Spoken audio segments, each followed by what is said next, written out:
Pakistan cricket board ने मोहम्मद रिजवान को बरतरफ करके फास्ट बॉलर शाहीन अफरीदी को पाकिस्तान वनडे टीम का नया कप्तान मुकर्रर कर दिया।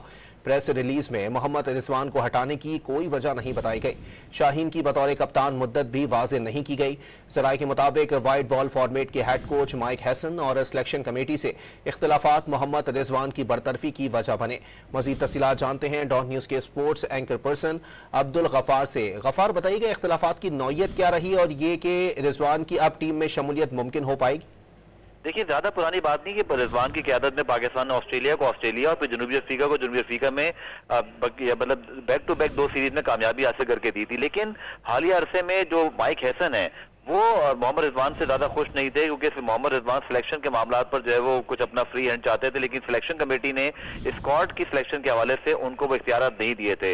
मोहम्मद रिजवान पाकिस्तान की जो आखिरी वनडे सीरीज हुई वेस्ट इंडीज के खिलाफ, वहां भी पाकिस्तान की टीम 2-1 से जो है वो सीरीज हारी थी, जिसके बाद माइक हैसन पाकिस्तान में मौजूद थे पिछले कोई 1 हफ्ते से। हालांकि पाकिस्तान में टेस्ट सीरीज चल रही है। उस तरह उन्होंने पाकिस्तान क्रिकेट बोर्ड को यह तहरीर किया, उन्होंने मोहसिन नकवी से बराह रास्त रब्ता किया कि वो चाहते हैं कि वनडे कप्तान को तब्दील किया जाए। जिसके बाद फिर मोहसिन नकवी ने हेड कोच जो कि इस वक्त बड़े पावर्स के साथ आए हैं उनको फुल इख्तियारात दिए थे। आज सिलेक्शन कमेटी के साथ जब मीटिंग हुई तो वहां सिलेक्टर्स को भी वो कन्विंस करने में कामयाब हुए और यूं मोहसिन नकवी साहब की जो मंजूरी है उसके बाद शाहीन अफरीदी को जो है वो कप्तान मुकर्रर किया। लेकिन जैसे आपने इंट्रो बताया कि हैरानकुन तौर पर ना तो ऑफिशियली वजह बताई गई है कि मोहम्मद रिजवान को आखिर क्यों बरतरफ किया गया, और फिर शाहीन अफरीदी जिनके हवाले से कहा जाता है कि 2027 तक वो पाकिस्तान टीम के क्या वनडे कप्तान होंगे, देखिए उनका भी कोई जिक्र नहीं है। लेकिन हमें जरा ये बताते हैं कि सिलेक्शन के मामला हैं वही इख्तिलाफात की बड़ी वजह बने। इसके अलावा माइक हैसन ने जो एक और रीजन जो क्रिकेट बोर्ड को दिया वो ये है कि वो चाहते हैं कि कोई यंग कप्तान ग्रूम हो जाए 2027 तक, क्योंकि अभी तकरीबन 1.5 साल बाकी है इस वर्ल्ड कप में,